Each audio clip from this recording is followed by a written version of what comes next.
What happens when a quiet girl picks up a violin and ends up shaking an entire school without saying a single word? There was something about starting fresh at 14 that made your insides feel too tight for your skin. Naomi Carter felt it the moment the school bus jerked to a stop in front of Southridge Middle School. The doors hissed open, and she stepped down into the California dust, clutching the strap of her backpack like it was the only thing in this town that remembered her name. Her violin case, faded black with worn silver hinges, dangled from her other hand, its handle smooth from years of holding on. She didn't look back at the bus. No one waved goodbye. Bakersfield wasn't new to Naomi's mother. It was where she'd grown up. But to Naomi, it might as well have been another planet. Southridge Middle School wasn't shiny or modern. It looked sunburned, like everything in California did. Brick walls faded and corners lined with dirt and spider webs. The air carried the smell of pavement, and the hallway buzzed with the quiet chaos of a school used to new faces and forgotten names. Inside the main office, the receptionist didn't offer a smile or a welcome. She just handed Naomi a printed schedule and pointed to a hallway labeled C. That was all the direction she'd get. Naomi nodded, murmured a thank you that no one heard, and moved down the corridor as if she were walking through someone else's dream. Her mother's voice echoed in her mind. "Keep your head down, baby. You're here to learn, not to impress anybody." That had been the plan from the start.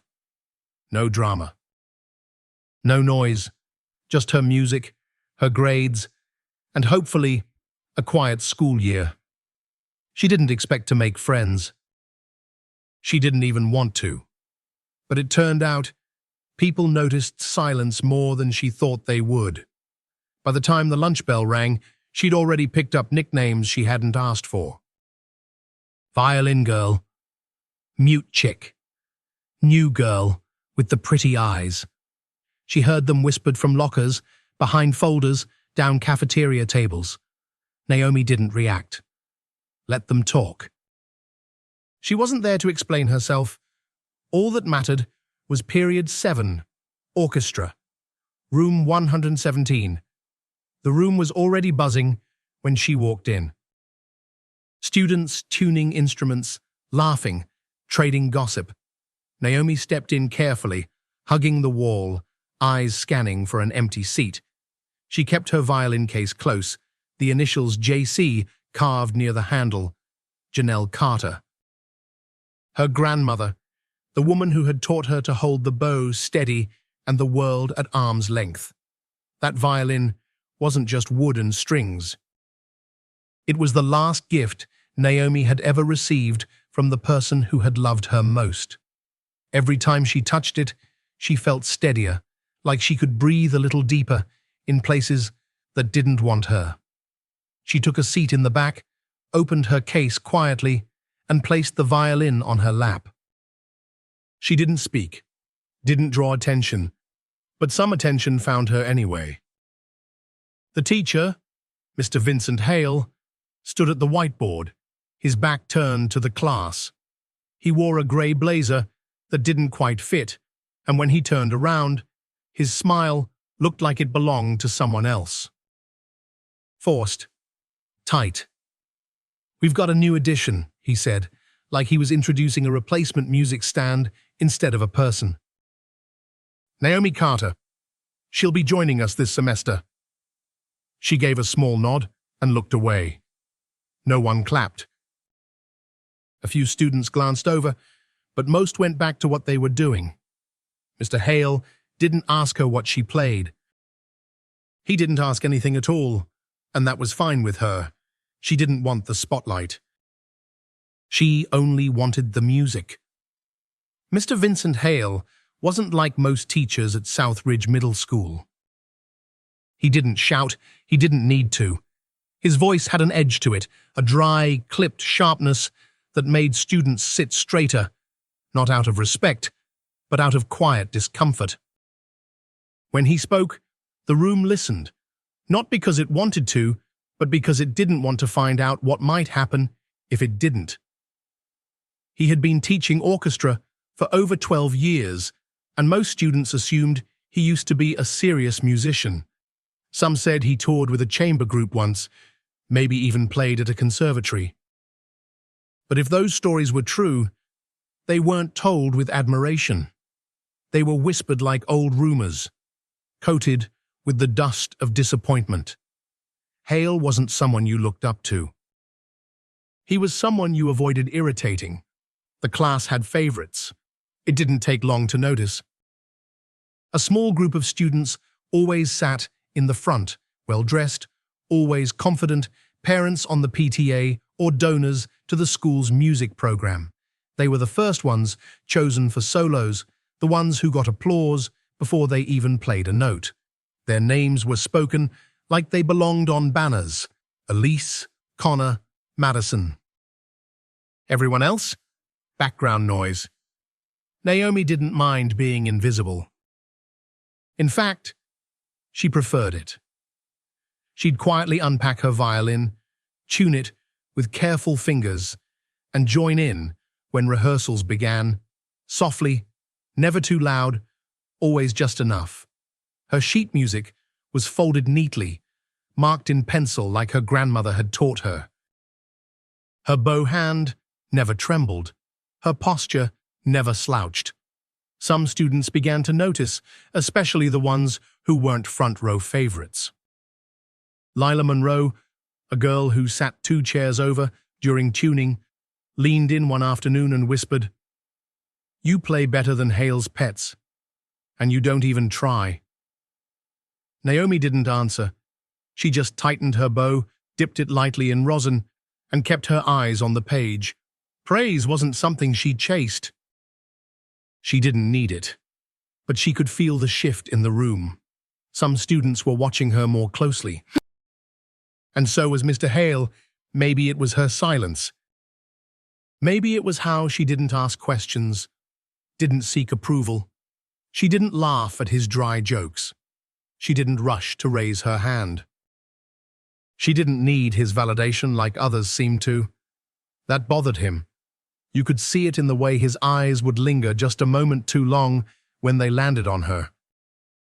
Like he was trying to figure her out, or worse, trying to find a crack in the surface. Naomi kept her head down, but she could feel the tension building like a string pulled just a bit too tight. He didn't call on her. He didn't say her name. But something about the way he moved through the room, his glances, the pauses, made it clear. He was waiting. For what? She wasn't sure. By the 3rd week, Naomi knew every corner of South Ridge. She'd mapped the hallways in her head, knew which lockers jammed if you pulled too hard, which teachers let you snack in class, which ones patrolled the halls like they were guarding state secrets. She slipped through her days like a shadow, headphones draped around her neck, sketchpad under one arm, violin case always in hand.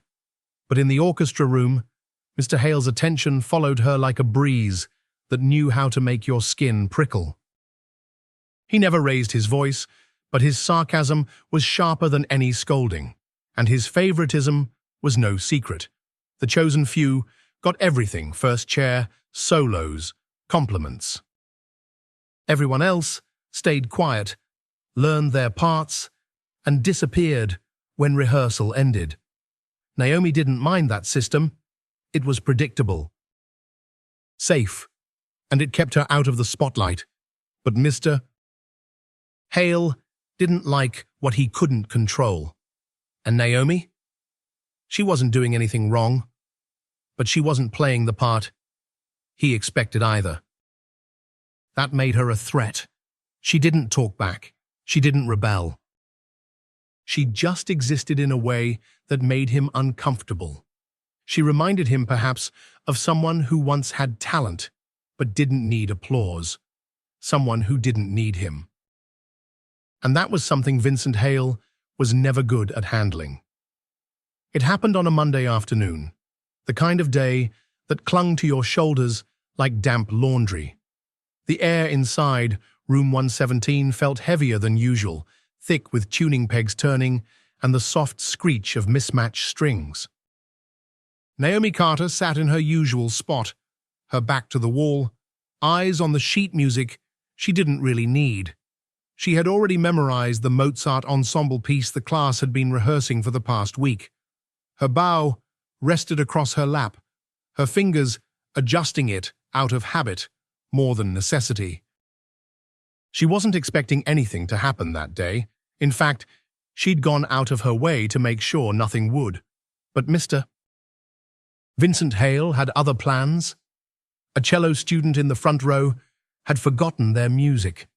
It was a minor mistake, one that any teacher could have addressed with a calm word or a spare copy. But Hale made a show of it, tossing a new set of sheets on the music stand with a dramatic sigh and a biting remark. "Try not to waste everyone's time," he said, loud enough for the entire class to hear. Naomi didn't look up. She'd learned early on that looking at Hale when he was in one of his moods was like staring into a storm, useless and dangerous. But as she adjusted her bow again, she felt the temperature in the room shift. "Carter, Mr." Hale said. She looked up slowly. Her fingers froze mid-motion, still resting on the edge of her bow. "You've been quiet," he said, eyes scanning her like he was evaluating a piece of equipment. "Too quiet." A few students snickered. Others went still. "You've been here almost a month," he continued. "I think it's time we hear what you've got." Naomi felt her chest tighten, not from fear exactly, but from something that sat deeper. She hadn't prepared a solo. She didn't want one. Not today, not in this room. Not under his spotlight.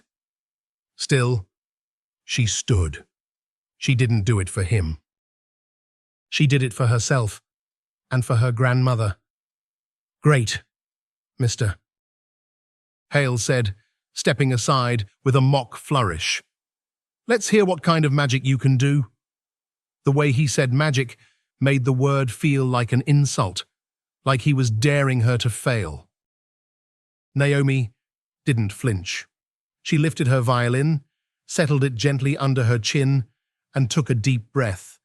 But before her bow could meet the strings, Hale added one more barb. "Don't worry, we won't judge too harshly."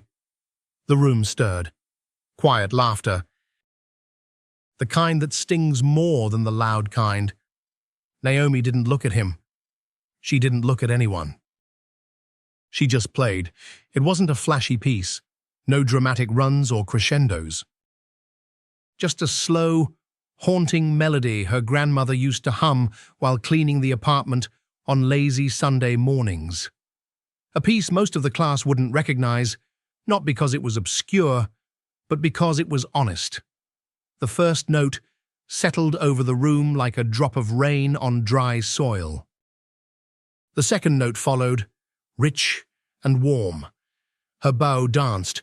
Her fingers moved with the kind of grace that only came from hours of practice in silence, years of late nights spent playing under flickering lights while the rest of the world slept. She didn't try to impress.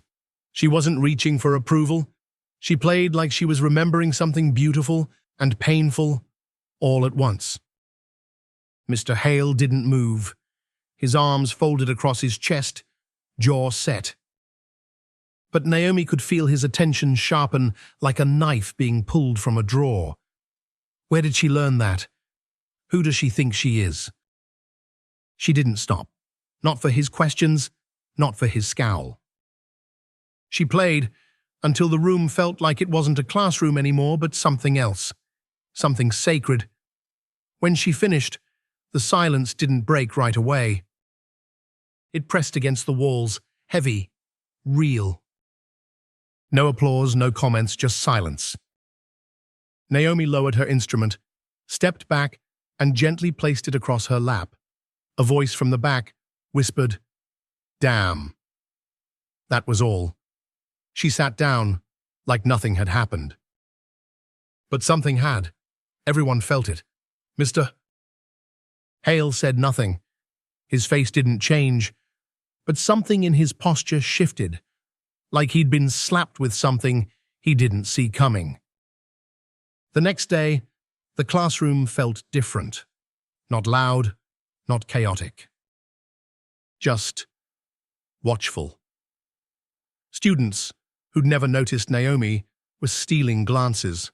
Whispers floated around like fog, quiet, uncertain, heavy with meaning. Even the favorites, Hale's chosen few, looked at her differently. Hale ignored her completely. He scribbled on the whiteboard. Called roll, started warm-ups, didn't even glance her way. Naomi liked it that way. She hadn't played to win anything. She hadn't played to prove anything.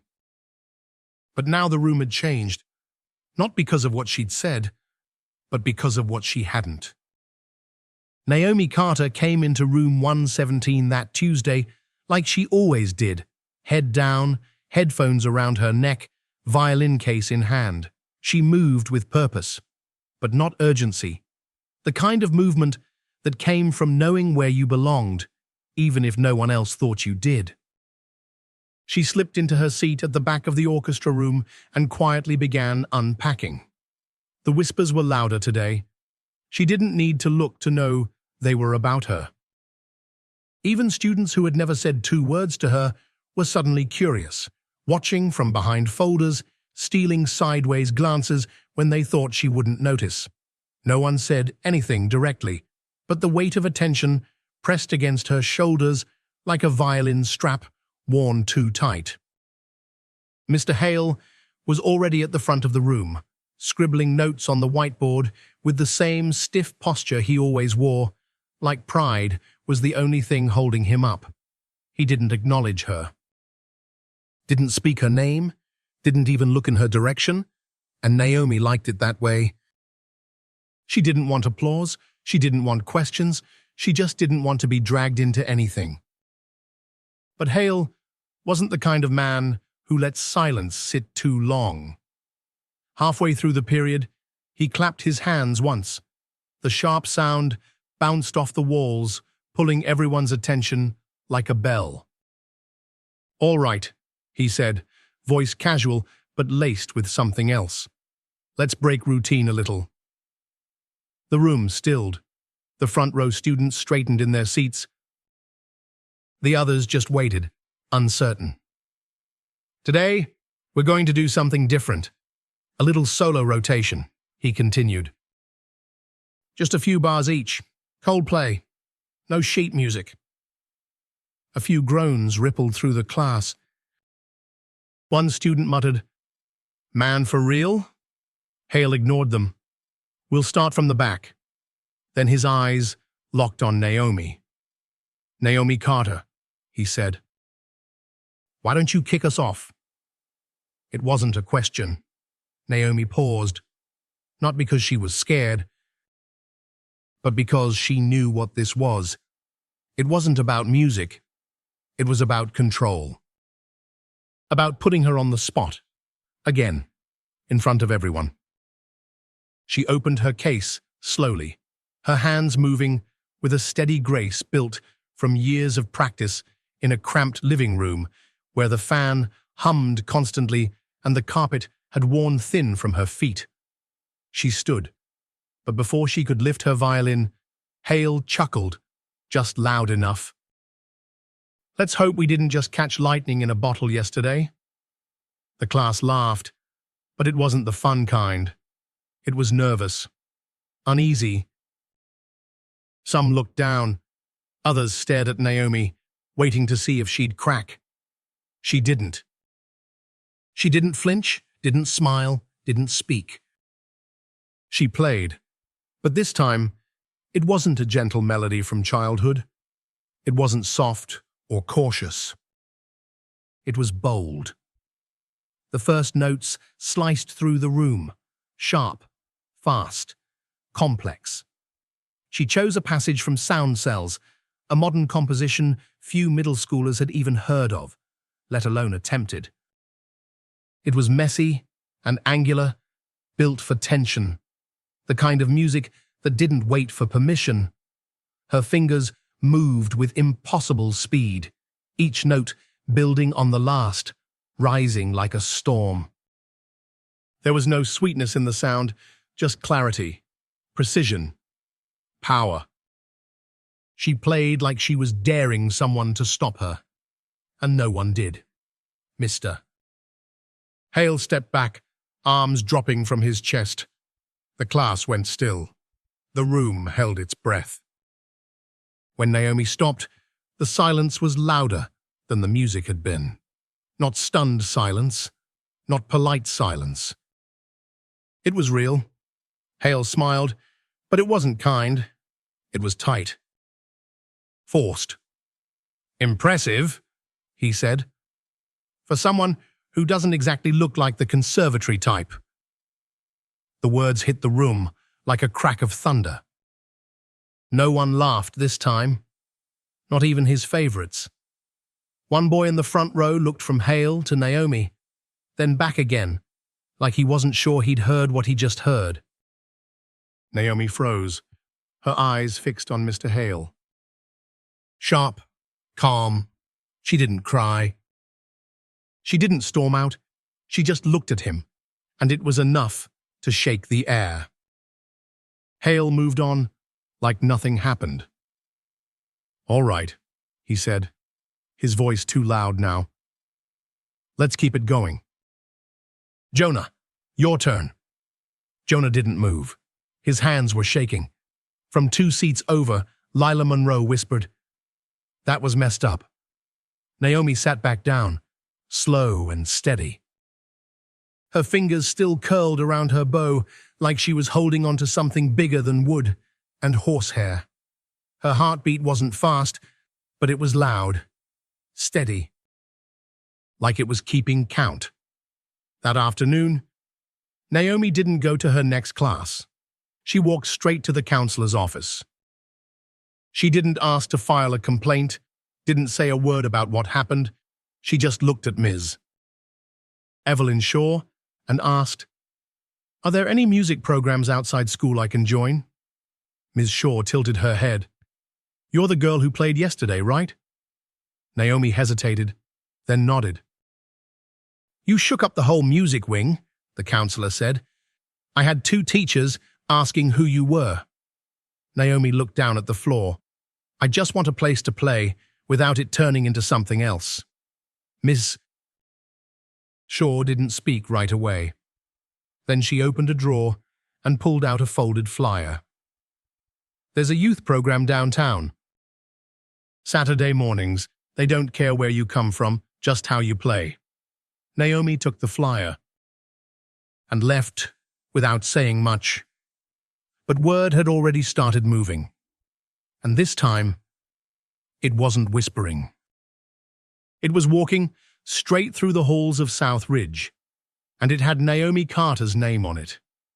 The flyer sat folded in Naomi's backpack for 2 full days before she dared to take another look at it.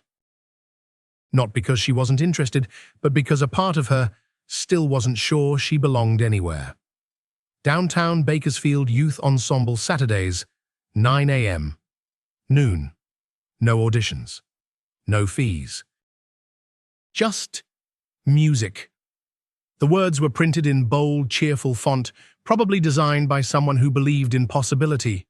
Naomi read them over and over again Thursday night, while sitting on the floor of her bedroom, her violin case beside her, like it always was. She could still hear Mr. Hale's voice from earlier in the week, taunting, smug, laced with the kind of disdain that left bruises on your spirit even if no one else could see them. But Mrs. Shaw's voice lingered too, calmer, steadier. "They don't care where you come from, just how you play." That sentence had followed Naomi through the hallways like a soft echo. It stayed with her longer than the judgment, longer than the stares from classmates who didn't know whether to admire her or fear being caught in the fallout. By Friday afternoon, she'd made up her mind. She was going. Naomi didn't tell her mom. Not because she was hiding anything, but because words felt fragile lately.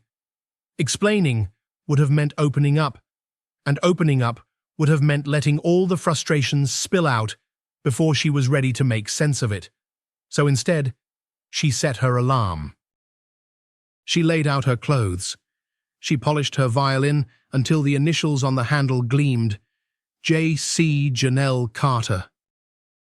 Her grandmother, the woman who had taught her that music wasn't something you performed, it was something you shared. Saturday morning, Naomi boarded the city bus just after sunrise. Bakersfield was still quiet, the kind of quiet that only shows up when the world hasn't started moving yet.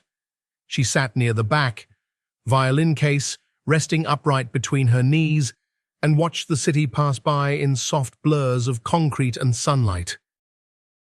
The youth center wasn't anything grand. A square beige building tucked behind a row of closed shops. The parking lot was cracked in places. The entrance was marked by a hand-painted sign and a few dusty flower beds that looked like they hadn't been watered in weeks. But the moment Naomi stepped inside, something changed. There was laughter, warmth, movement. Teenagers gathered in small clusters, tuning instruments, flipping through sheet music, sipping hot chocolate from paper cups. The walls were covered in old concert posters, colorful drawings, and handwritten notes that read things like, "Play what's in your heart, and your sound matters." Naomi stood still for a moment, letting the scene soak in. She hadn't realized how tense she'd been until her shoulders finally started to relax. A woman approached, tall and graceful, with silver-streaked hair pulled into a bun and a long navy cardigan draped around her like a conductor's cape. She looked like someone who belonged in concert halls, but her smile was easy, her presence gentle. "You must be Naomi," she said. "I'm Margot Bellamy." "I run this chaos." Naomi nodded, clutching her violin case a little tighter. "I've heard about you," Miss Bellamy added. "The way people talk, you'd think you walked into that classroom with fire in your hands." Naomi gave a faint smile. "I didn't mean to cause anything." "You didn't cause anything," Miss Bellamy said firmly. "You reminded people what music can do." She led Naomi to a semicircle of chairs where a few other students were already warming up. No assigned seats, no hierarchy, just a room full of possibility. For the first time in weeks, Naomi felt like she could breathe. They started with scales, light improvisations, rhythm games. Ms. Bellamy floated through the room offering encouragement, light corrections, and the occasional joke that made everyone laugh, even when their notes weren't perfect. Naomi didn't speak much. She didn't need to. Her violin spoke for her, and no one interrupted. No one rolled their eyes. No one made her prove she deserved to be there. They simply listened. After the session ended, Ms. Bellamy pulled Naomi aside. "We've got a spring showcase coming up," she said. 3 months from now, we feature a few soloists. You'd be the youngest we've had in years, but I'd like to offer you a spot." Naomi blinked. "You don't have to answer now," Ms. Bellamy said. "Think about it. But either way, this room is yours." As Naomi left the center that day, violin case tucked safely under her arm, the air felt different than it had all week. Not lighter, exactly, but less crowded. Less heavy with the weight of proving something. That night, she didn't just practice. She played. Not to impress, not to survive a classroom, but to feel the music again, the way her grandmother used to when she hummed around the house. Naomi didn't know what Mr. Hale would do next, but for the first time since arriving at South Ridge, she didn't care. Because now, she had a room where no one judged her for being quiet, a place where her sound mattered more than her silence, and that finally felt like home. Monday morning arrived with a strange kind of hush. Not the peaceful kind, the air before a storm kind. South Ridge Middle School buzzed with the usual footsteps, locker clanks, and half-hearted morning greetings, but something beneath the surface had shifted. A subtle weight settled over the school like fog, and those who felt it didn't quite know what they were feeling, only that something was different. Naomi Carter sensed it the moment she stepped into the building. She had learned how to read silences. This one wasn't the kind that followed applause. It was heavier, like the walls themselves were waiting. By second period, her name was called over the intercom. "Naomi Carter, please report to the front office." There was no emotion in the voice, just routine. But Naomi's chest tightened anyway. She packed up her things and walked the familiar hallway, past bulletin boards with crumpled flyers and students who looked away when she passed. Inside the office, Principal Karen Doyle waited behind her desk, hands folded carefully. Her eyes were kind, but there was something cautious in her expression. Sitting beside her was a man Naomi hadn't seen before, thin, neatly dressed, with a silver pen clipped to a folder that lay open in front of him. "Naomi," Principal Doyle said, nodding gently. "This is Mr. Richard Green, Assistant Superintendent for the district." Naomi nodded. She didn't sit until they told her to. Mr. Green didn't look up. He was scanning the papers in his folder with a kind of detached efficiency. "We've had several calls over the weekend," Principal Doyle continued. "Some very complimentary, others concerned." Naomi kept her hands in her lap. Mr. Green finally looked up. "Your orchestra teacher, Mr. Hale, submitted a report," he said. "He stated that you disrupted class activities last Friday, that your behavior was intentionally performative and disrespectful to the rehearsal structure." There it was. Naomi blinked once. "He says you undermined his authority," Green added. The words didn't sting as much as she expected. They just hung there, like smoke, in a room with no windows. Principal Doyle shifted slightly. "But we also received 3 written statements from other students praising your performance. And 2 staff members who weren't even in the room came by my office to say they'd heard about what happened within hours." Naomi let out a quiet breath. "I didn't mean to disrespect anyone," she said. Her voice was calm, almost flat. Doyle studied her for a moment. "We believe you." Mr. Green remained expressionless. "Did Mr. Hale make any inappropriate comments?" Naomi didn't answer right away. She could have. She could have repeated the line about how she didn't look like the conservatory type. She could have said it exactly the way he said it. Let them deal with it. Let the weight of the system shift onto him for once. But she knew what that would turn into. A meeting. An investigation, rumors, more eyes, more whispers, another adult's word against hers. "I just want to play," she said softly.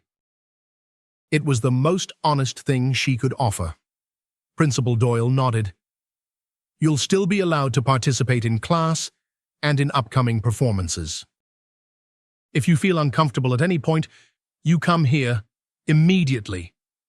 Naomi nodded once, stood, and left. She didn't ask what would happen to Mr. Hale. She didn't want to know.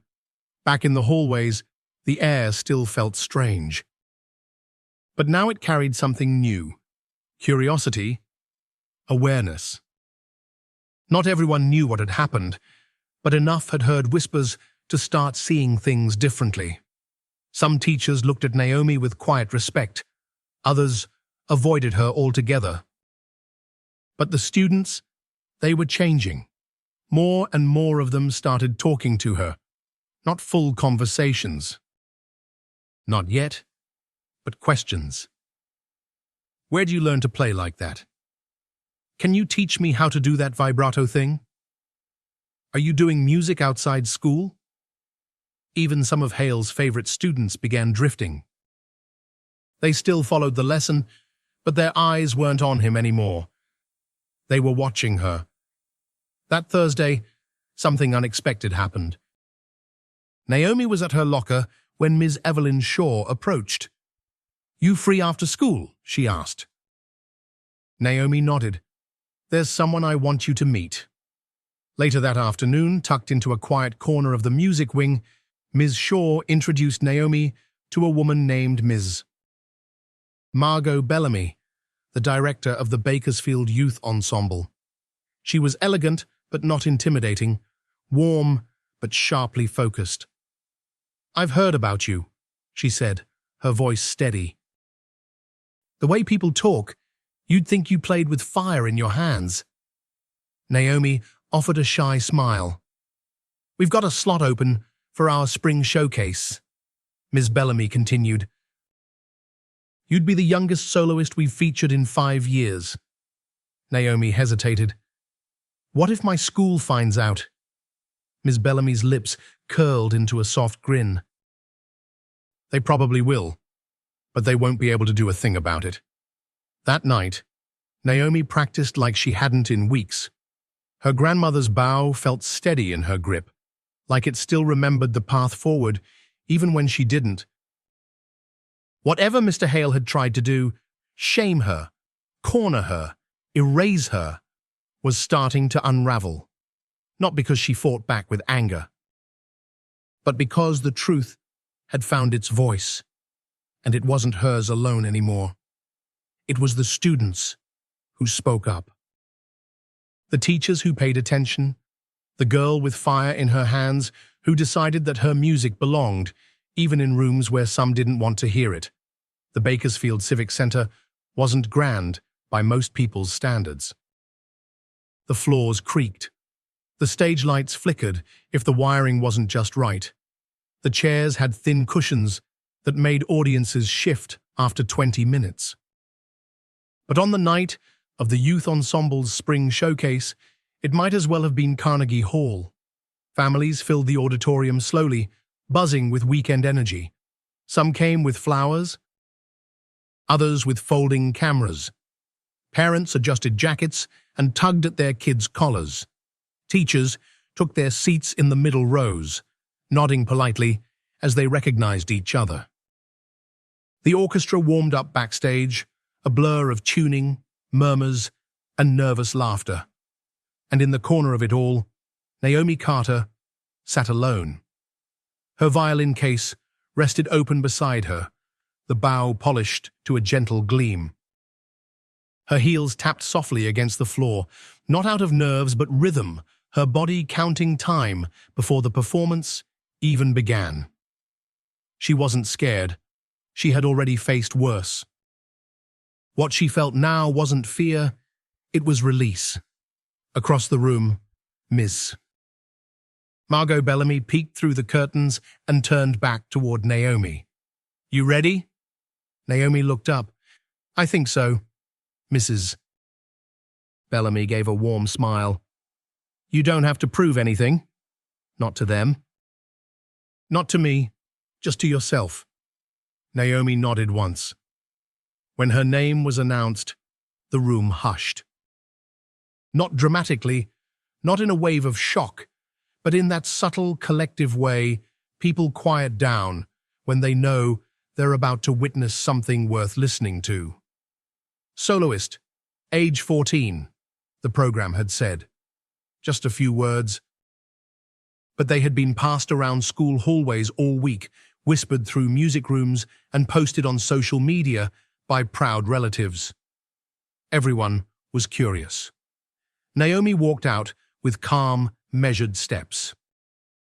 Her posture was perfect, her hands relaxed, her hair pulled back in a simple braid. Nothing flashy, nothing loud, just presence. She paused center stage, turned slightly toward the microphone, and lifted her violin. The soft scrape of bow against string echoed through the room. And then she played. There was no dramatic intro, no stunt or flourish, just tone. Pure, steady, and alive.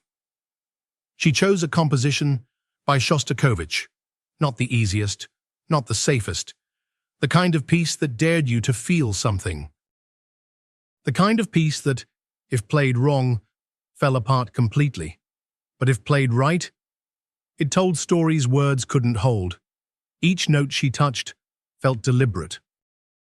Earned, she didn't rush, she didn't waver. She told the story of her year, of silence and scrutiny, of being pushed to the edge of a room and choosing not to disappear. She played not like a child eager to impress, but like an artist who finally had space to breathe. The room leaned in. Some people closed their eyes, others didn't blink. It wasn't about technical perfection, though she was flawless. It was about how the notes stretched and bent, how they lingered in the air like a conversation with something older than time. When the final measure faded into silence, Naomi lowered her bow. She didn't smile. She didn't bow right away. She stood still, letting the moment settle. Then she stepped back. And still, no one moved. For one long, breathless second, the auditorium stayed completely quiet. Then, the applause began. First polite, then louder, then rising. People stood, one by one, then in clusters. A woman in the third row wiped tears from her eyes. A man, near the aisle, clapped with both hands over his heart. Even students from other schools, who hadn't known her name an hour ago, were on their feet.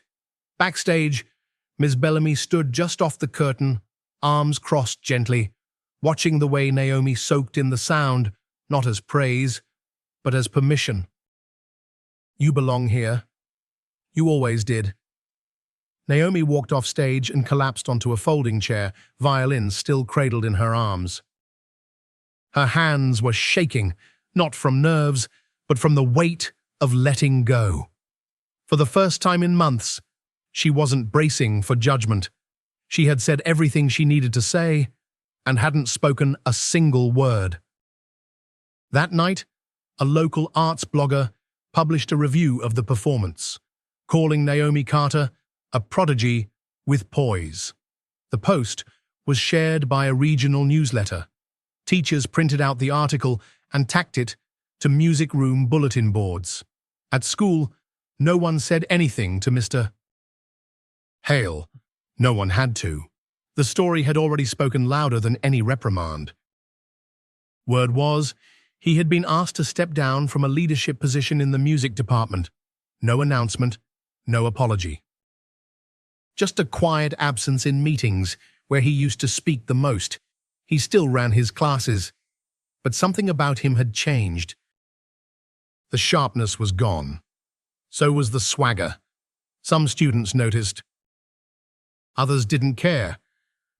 Naomi noticed, and she chose not to speak on it. 2 weeks later, she was invited to perform at a youth panel downtown on representation in the arts. She accepted. At the end of the event, a little girl, maybe 12, walked up, clinging to her mother's hand. "You look like me," the girl said. "I thought only famous people could play like that." Naomi knelt slightly, her voice soft but steady. "You don't need fame. Just patience and a little fire." That evening, Naomi sat with her mother on the small apartment balcony, overlooking the lights of Bakersfield blinking like quiet stars. Her violin rested beside her. "You didn't let it change you," her mother said. Naomi looked out into the dark. "It changed the way I see things, but I'm still me." Her mother smiled. "Your grandma would have cried her eyes out." They both laughed, and for once, Naomi allowed herself to feel proud. Not because she was better, but because she had done exactly what she came to do. She let her music speak louder than their doubt. Louder than a teacher's scorn. Louder than the silence that had tried to bury her. And it was enough. By the time April settled into Bakersfield, something at South Ridge Middle School had changed. It wasn't dramatic. There were no rallies, no headlines, no grand speeches in the cafeteria. But the shift was there, in the way students moved through the hallways, in the way teachers paused longer when Naomi Carter passed, in the way whispers turned to nods, and then to quiet acknowledgement. She didn't need a spotlight. Her silence had already said enough. But silence now worked in her favor. Mr. Vincent Hale returned to school a full week after the showcase, wearing the same grey blazer and the same tight-lipped expression. But something about him looked different. Not physically. He still carried himself with that familiar upright posture, but now it felt more like a defense than pride. More like he was holding himself together. Word had traveled quickly after Naomi's performance downtown. No one had said it out loud in class, but the students knew. The teachers knew. Even the custodians seemed to nod at Naomi in a way they hadn't before. Mr. Hale didn't mention her name when he returned. He barely looked in her direction. And for Naomi, that was just fine. She didn't need his approval. She never had. What changed wasn't her relationship with Hale. It was how the rest of the school began to see the whole picture. The students who once rolled their eyes when she walked by now watched her with something closer to admiration. Some of them asked questions after class. Others started staying late in the music room just to practice longer, to play better, to be part of something they hadn't realized was possible. Even some of Hale's former favorites, the front-row regulars who always got solos, began drifting. They followed the lesson plan, but their eyes weren't on him anymore. They were on their instruments, on their own hands, on the sheet music, finally reading between the lines. A quiet murmur passed through the faculty lounge as well. Naomi didn't hear the conversations firsthand, but she could feel the change in the way teachers spoke to her. The English teacher started greeting her by name. The librarian set aside a music theory book with a sticky note. "Thought of you." And then there were the ones who still didn't say anything at all, but no longer avoided her eyes. One morning, Ms. Evelyn Shaw pulled her aside in the hallway. "I heard they're restructuring leadership in the music department," she said quietly. Naomi raised an eyebrow. "Nothing official," Ms. Shaw added. "But it sounds like Mr. Hale's no longer overseeing student performances or district competitions. No press release, no letter home, just a quiet removal, the kind the system uses when it doesn't want to admit fault but knows something had to change." Naomi didn't smile.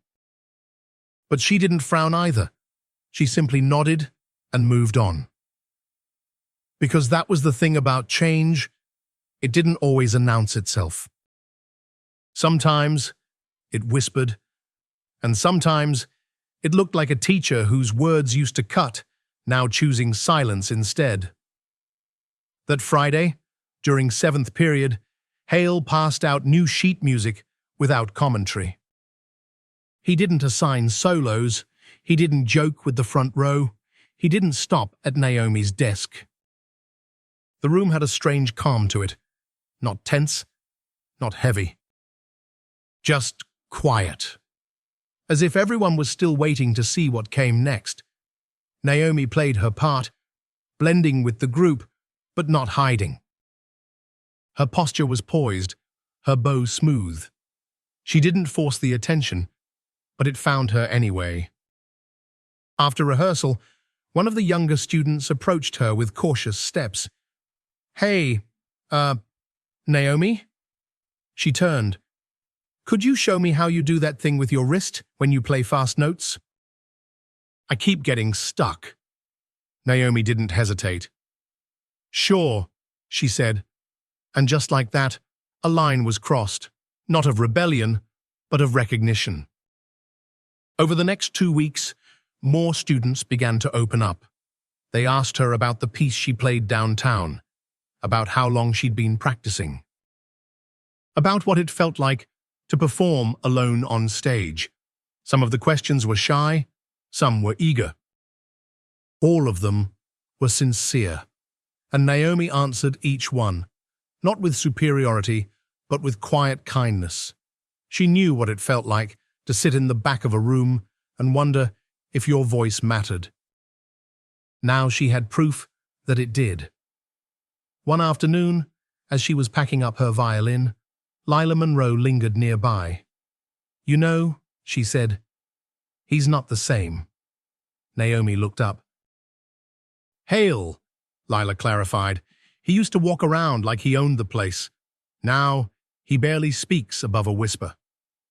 Naomi zipped up her case. "I don't think he knows how to be wrong," she said quietly. "Well," Lila replied, "he was. And now everyone knows it." Naomi didn't reply. She didn't need to. The truth had done its work. She didn't have to fight for space anymore. She had claimed it, not with fists or shouting, but with strings and soul. And South Ridge, in its own quiet way, was beginning to adjust around her, like a song finally finding its right key. By late spring, the story of Naomi Carter had made its way into corners she never intended to reach. It wasn't in the newspapers. There was no television crew waiting at the school gates. But there were conversations happening, in classrooms, in teacher meetings, even at kitchen tables in homes Naomi had never set foot in. People talked, quietly, respectfully, and for once, her name wasn't spoken with pity or curiosity. It was spoken with something closer to admiration. But Naomi never chased any of that. She still walked the same halls at Southridge Middle School, with her head down, backpack on one shoulder, violin case in hand. She still sat in the back of room 117, playing her part without complaint. She still tuned her instrument carefully before every rehearsal, even when no one was looking. The only thing that had changed was the space around her. Students stepped aside now, not out of fear, but out of awareness. Teachers greeted her with warmth. The whispers had stopped. And in their place came honest questions, invitations, trust. Even the principal, Ms. Doyle, made a point to check in from time to time, not to monitor, but to acknowledge. "Still playing outside of school?" she asked one morning. Naomi nodded. "Good," Ms. Doyle said. "Don't stop." But it wasn't the adults who shaped the ending of Naomi's story. It was the other students. They were the ones who started looking around more often, started noticing when someone got talked over, started asking, "Why does it always have to be the same 5 kids getting solos?" They didn't say it out loud at first, but they saw it now, and once you see it, you can't unsee it. On a Thursday afternoon in May, Naomi stayed after class to help a 6th grader with tuning. His name was Julian, and his cello was nearly as big as he was. He struggled with hand placement, and his bow shook whenever he got nervous. "I'm just not good at this," he muttered. Naomi knelt beside him and adjusted his fingers gently. "You don't have to be good yet," she said. You just have to care enough to try. He looked at her, surprised. You didn't give up? Not even when I wanted to. That weekend, Naomi attended a student-led forum downtown, a follow-up to the panel she'd played at months before. This one wasn't about performances. It was about representation, access, and the little ways schools make students feel invisible. She didn't speak on the main panel, but afterward, a dozen kids came up to her.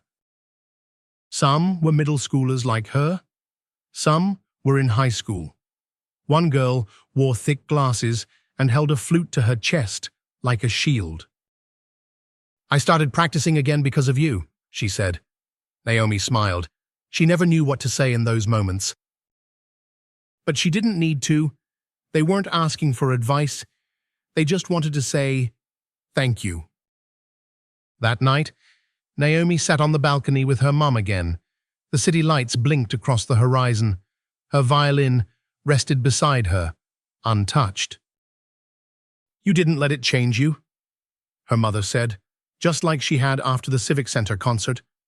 Naomi thought for a long time before responding. It changed the way I see things, she finally said. But I'm still me. Her mom reached over and squeezed her hand. Your grandma would have cried her eyes out. Naomi laughed. A real laugh. Not forced. Not polite. Because for the first time in a long time, she allowed herself to feel proud. Not proud because she'd beaten anyone. Not proud because she'd won. But proud because she hadn't let them take her voice, even when they tried to silence it. She hadn't lashed out. She hadn't raised her voice. She had let her gift speak. And it was enough. More than enough. In the final week of school, Mr. Hale announced he was stepping down from teaching after summer break. No one clapped. No one cheered. But no one looked surprised either. He didn't mention Naomi, didn't acknowledge what had happened. But when he handed out the final pieces of sheet music for the year, he paused at her desk, just for a second, then moved on. Naomi didn't need an apology. She didn't want it. The silence would do just fine. On the last day of class, students gathered outside room 117 to sign each other's yearbooks. Naomi hadn't planned on staying long, but by the time she packed up her violin, 3 kids were waiting for her. Can you sign mine? One asked. You're like a legend. Naomi smiled, wrote her name, and added a simple line. Play for yourself first. And with that, she left the room. The hallway was bright that day.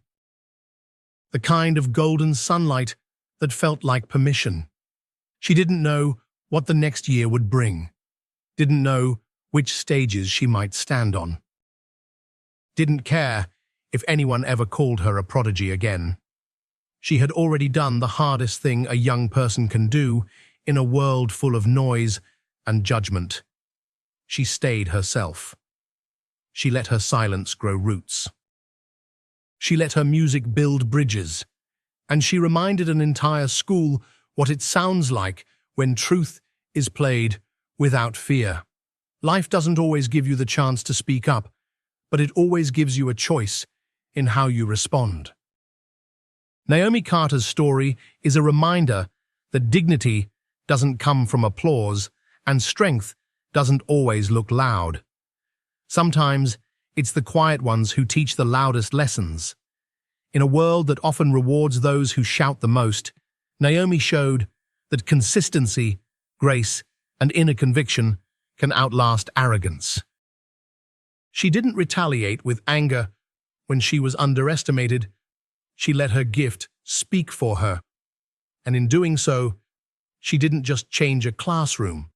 She changed minds. For those of us who've lived long enough to see the cycles of silence and injustice repeat, her story calls us back to what matters most, choosing courage over comfort, substance over show, and truth over fear.